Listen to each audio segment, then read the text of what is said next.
तो अभी हम जो है जानेंगे कि भाई तो फिर शास्त्रों में सर्वव्यापी क्यों कहा गया है। ठीक है। ये एक ऑप्शनल रिकॉर्डिंग है। ठीक है। अगर आपने जो है प्रीवियस 2 रिकॉर्डिंग सुनी है और आप सेटिस्फाइड हो तो आपको सुनने की जरूरत नहीं है। अम, लेकिन आप फिर भी जानना चाहते हो तो आप ये सुन सकते हैं। अम, तो देखो, भगवान को सर्वव्यापी क्यों कहा गया है। ठीक है। शास्त्रों में जो है वो मनुष्य गुरुओं द्वारा जो है लिखा गया है, वो हमें पता है। उनकी बुद्धि भी जो है राजसी और तामसी बनती है। ठीक है। इसीलिए गीता में भगवान ने कहा है कि भाई ऋषि मुनि भी जो है मुझे नहीं जानते हैं। ठीक है। तो ये समझने की बात है कि भगवान ने कहीं भी नहीं कहा। उन्होंने बोला मैं साधुओं का उद्धार करने भी आता हूँ, गीता में बोला है।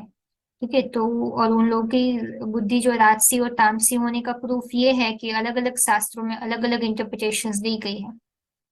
ठीक है। तो ये एक प्रूफ है कि और गीता में भी भगवान ने बोला हुआ है कि कैसे जो है वेद है, स्क्रिप्चर्स है, वो ये सतो से तमो स्टेजेस से गुजरते हैं।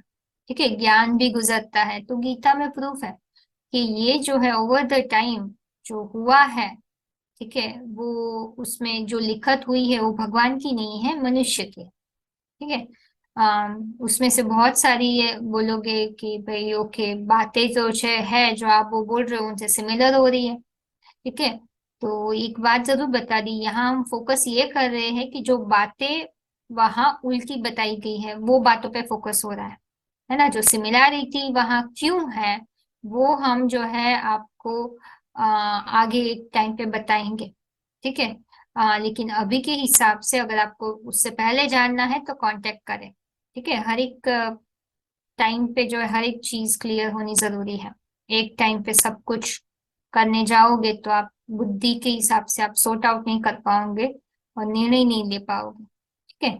तो इसीलिए हमारा फोकस यहाँ है कि भगवान को सर्वव्यापी क्यों कहा गया उसके ऊपर फोकस करें। ओके। पहली बात तो ये है कि जो मनुष्य गुरु ने कहा है वो उनकी जो लिमिटेड अंडरस्टैंडिंग। पहली बात तो ये है कि उनको जैसे कोई पूछता है भगवान क्या है, कौन है, कोई बायोग्राफी ना पूछे, इसलिए वो लोग भी नेति नेति करके फिर वो लोग जवाब नहीं दे पाते हैं तो बोल दिया सब भगवान सब जगह है। ठीक है। जैसे लोमड़ी की आपको कहानी पता होगी ना, जो लोमड़ी फॉक्स होता है जंगल में, जो भटक गया होता है और उसको बहुत भूख लगी होती है, तो झाड़ पे जो है आम लटके हुए होते हैं। ठीक है। तो वहां तक पहुंच नहीं पाता है, वहां तक पहुंच नहीं पाता है तो फिर बोल देता है अंगूर खट्टे हैं। ठीक है। सॉरी, अंगूर, आम नहीं, अंगूर। अंगूर का जो है अंगूर का बंच है जो लटका हुआ होता है, पहुंच नहीं पाता है तो बोलता है ओके अंगूर खट्टे हैं। ठीक है। बट हकीकत क्या है, वो पहुंच नहीं पाया। तो यहाँ भी वही है ना। एक्सेप्ट नहीं कर पा रहे थे कि भाई एक समय एक टाइम तो बोल दिया नीति नीति, है ना, फिर अभी कितनी बार बोले। ठीक है। वो भगवान के बारे में कुछ पता नहीं है ना। तो ओवर द टाइम जब भगवान को ढूंढा नहीं मिला तो नेति नेति कह दिया और फिर ये भी कह दिया कि भाई भगवान हम सब में है ना। तो उसकी बात जो है ऋषि मुनियों को सब बहुत ऊंची दृष्टि से देखते, तो उन्होंने जो बोला सतवचन महाराज, हाँ जी बता दिया, है ना। इसलिए भगवान ने गीता में कहा है सुनी सुनाई बातों से दुर्गति हुई।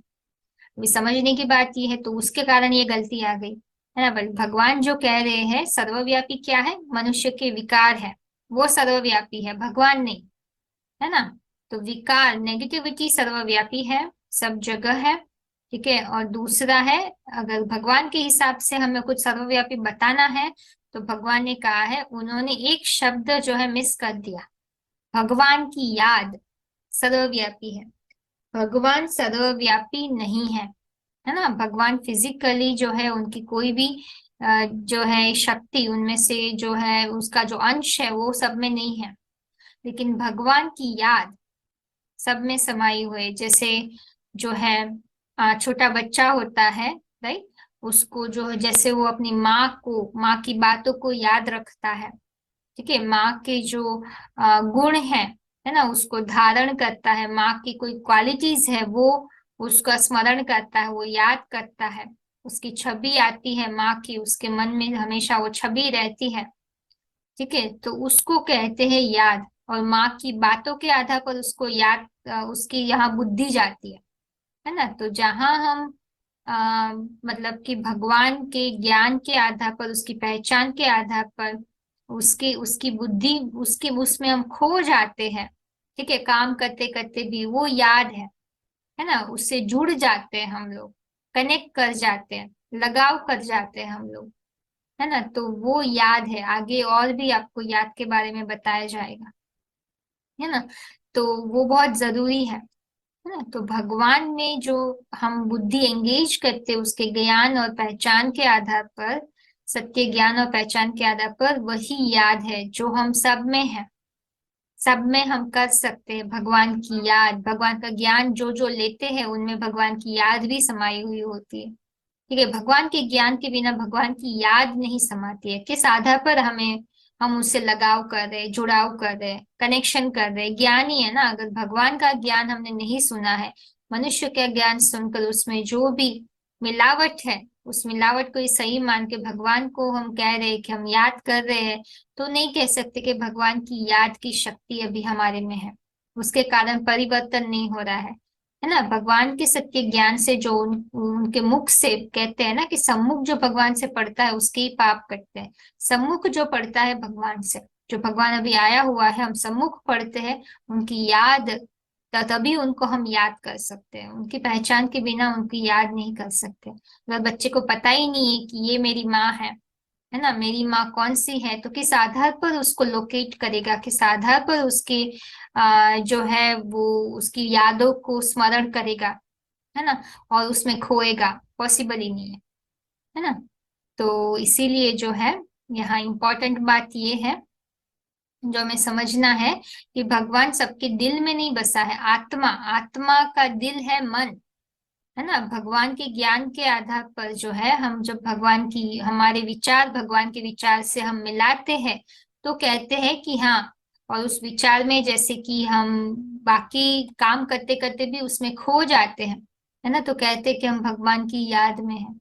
ठीक है, और वो विचार आते आते हम भगवान की, जस्ट भगवान के बाजू में ही बैठा हुआ महसूस करते हैं, जहाँ वो है, उस लोकेशन में, साइलेंस में भी, तो भी भगवान की याद हम कह सकते हैं कि भाई हाँ, हम साइलेंट ज्ञान के आधार पर हमने जो अपने मन बुद्धि को शांत करके उसके बाजू में बिठाया, हम भगवान को याद करें। ठीक है, तो ये समझने की बात है कि यहाँ हमने गलत तरीके से ले लिया है। भगवान हमें अभी सही तरीके से सब बताते हैं, जहाँ सब तालमेल जुड़ता है। अभी जो समझ लिए उसे तालमेल नहीं बैठ रहा है। समझने की बात ये है, शायद किसी को बुरा लगे, बट ये हकीकत है, इसलिए तो हम ये ज्ञान आपको दे रहे हैं। एक निमित्त बनकर, भगवान का ही ज्ञान है, कोई मनुष्य का नहीं है ना। तो जिसको पहले थोड़ा टाइम दोगे समझने के लिए पूरा ज्ञान, आधा ज्ञान खतरनाक होता है। पूरा ज्ञान लोगे, थोड़ा समय दोगे, जैसे बाहर की कॉलेज में भी 4 साल 8 साल पढ़ते हैं, फिर ही डॉक्टर का जो है मास्टरी कही जाती है, फीलिंग आती है। यहाँ भी करना ही होगा, है ना। एटलीस्ट 1 साल तो दे, 6 महीना तो दे, इस ज्ञान को समझने के लिए, फॉलो करके, उसका एक्सपेरिमेंट करके, उसको टेस्ट करने के लिए। तो भगवान की याद जो है वो सर्वव्यापी है। भगवान की जो है याद है सब में है। ठीक है, अभी उसका जो डिटेल आपको अगर कुछ पढ़ना है, ठीक है, तो आप डेफिनेटली ये जो डॉक्यूमेंट है, जो आप पढ़ सकते हो। ठीक है, इसको रिव्यू करके, तो ये जो है अगर पढ़ना चाहे तो ये डॉक्यूमेंट अवेलेबल है। मैं डिस्क्रिप्शन बॉक्स में जो पीडीएफ होगा उसी में ही ये नीचे लिंक रहेगी। ठीक है, तो इसमें हिसाब से आप ये चाहे तो पढ़ सकते हो, नहीं तो कांटेक्ट करिए, हम अगर इंटरेस्ट है तो ज्यादा इसके ऊपर हम बात करेंगे। ठीक है, तो भगवान की जो याद है, भगवान भी जिसमें भगवान की याद सिर्फ निराकार के रूप में नहीं, भगवान जिस साकार में आता है, ठीक है, तो उसके आधार पर है। बिकॉज देखो यहाँ विभू शब्द आया है। ठीक है, विभू का मतलब, गीता में इस शब्द का जो है रॉन्ग इंटरप्रिटेशन ले लिया है, उसकी वजह से लोगों ने मान लिया भगवान सर्वव्यापी है। ठीक है, तो विभू का जो है मीनिंग होता है विशेष रूप से जन्म लेने वाला। अभी विशेष रूप से जन्म माना भगवान सब में आता है वैसे नहीं उसका मीनिंग होता है। ठीक है, तो भगवान जो है वो एक ही व्यक्तित्व में आते हैं, है ना। भगवान जो है एक ही शरीर में आते हैं। ठीक है, और जब भी वो भगवान समान बन जाते हैं, तो जैसे कि भगवान कहते हैं कि शिव और शंकर जैसे एक हो जाते हैं, वैसे ही जो है यहाँ वही व्यक्तित्व होता है ना। शंकर का ही व्यक्तित्व होता है जो भगवान समान बन जाता है, इसलिए शिव का नाम सिर्फ शंकर के साथ है और किसी के साथ नहीं है। ठीक है, तो वो जो है एक उनकी प्रत्यक्षता होती है पूरे संसार में। ठीक है, तो लेकिन भगवान की याद सब में समाई हुई है। Special type of creation comes into existence, उसको विभूति कहते हैं। तो हम भगवान की याद के आधार पर स्पेशलिटी हम सब में समाई हुई है। इसीलिए जो है व्यक्ति को अलग अलग लक्षण के आधार पर, जैसे जैसे अलग अलग नदियां, पर्वत, वो सब जो है इंक्लूड किया गया है गीता में। लेकिन भगवान ये नहीं बता रहे कि मैं उस सब में हूँ। मेरी याद सब में है, लेकिन उसमें जो एक है, जिसको गंगा गंगा में जो है भगवान कहते हैं। ठीक है, नदियों में मैं गंगा हूँ, पर्वत में ये हूँ, ऐसे इंडिकेशन दे रहे हैं ना भगवान, राइट। पर्वतों में मेरू पर्वत हूँ, राइट। तो ये जो विभूतियां है जो गीता में 11वें अध्याय में जो है वर्णन की गई है, हमें क्लियर हो रहा है कि उनमें एक को ही विशेष बताया गया है। ठीक है, तो यहाँ सब में भगवान की याद है, लेकिन भगवान जो है प्रत्यक्ष रूप में सबके सामने एक के द्वारा ही जो है वो स्पेशल बर्थ लेता है। ठीक है, तो ये समझने की बात है, तो उसी के ही बारे में यहाँ बताया गया है। ठीक है, तो और उसकी याद जो है जो सब में समा जाती है, इसलिए सब धर्म में जो है शंकर को सब धर्म में माना जाता है। सब लोगों ने उनको पिता मानते हैं। ठीक है, तो इसलिए बताया है विभू means that he makes place for himself in form of remembrance in the intellect of every human soul in a special way. है ना, माना सबकी बुद्धि में भगवान की याद बैठती है, बट एक के द्वारा ही भगवान प्रत्यक्ष होता है। तो उसके बारे में जो है यहाँ उसके रिलेटेड जो है विभू शब्द यूज किया गया है।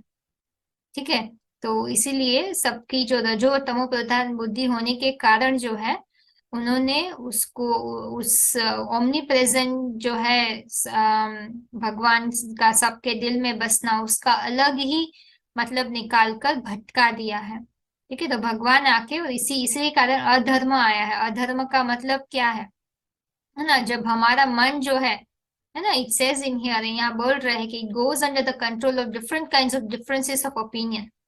है ना, जब हमारा मन जो है अलग प्रकार के जो ओपिनियंस होते हैं, है ना, उसमें उस पे जो है हम उस पे फोकस करके जब विचलित होता रहता है ना, अलग अलग जो है उसके आधार पर इच्छाएं पैदा करता है, क्यूरियोसिटीज पैदा करता है, तो वो अधर्म की कैटेगरी में ही गिना जाता है। धर्म होता है जहाँ वहां एक एक मत के आधार पर, है ना, एक के श्रीमत के आधार पर, एक के हम शिक्षा के आधार पर जो हम इच्छा करते हैं। ठीक है, तो वो एक धर्म की कैटेगरी में आती है, धारणा की, जो आत्मा की धारणा सिखाता है। ठीक है, तो ये बड़ा अधर्म है भगवान को जो है सर्वव्यापी समझना। ठीक है, तो ये बहुत इंपॉर्टेंट बात है। ठीक है, कि अभी हम ये समझकर अधर्म को ही फॉलो कर रहे हैं। ठीक है, कैसे जो है over the time truth dilute हो चुका है। तो कंक्लूजन यही है कि भगवान सर्वव्यापी नहीं है। सर्वव्यापी कहना उनकी तो महान भूल है और उनकी महान ग्लानि है। भगवान की हम ग्लानि कर रहे हैं, बेसिकली अपमान कर रहे हैं। ठीक है, तो अगर आपको सुनने में शायद थोड़ा झटका लगा होगा, लेकिन आप अगर अभी सेटिस्फाइड नहीं हैं, तो थोड़ा सोख होने के लिए थोड़ा टाइम दीजिए, सोचिए ठंडे दिमाग से। है ना, अभी जो फीलिंग आई उस पर रिस्पॉन्ड मत कीजिए, थोड़ा ठंडे दिमाग से आप सोचिए।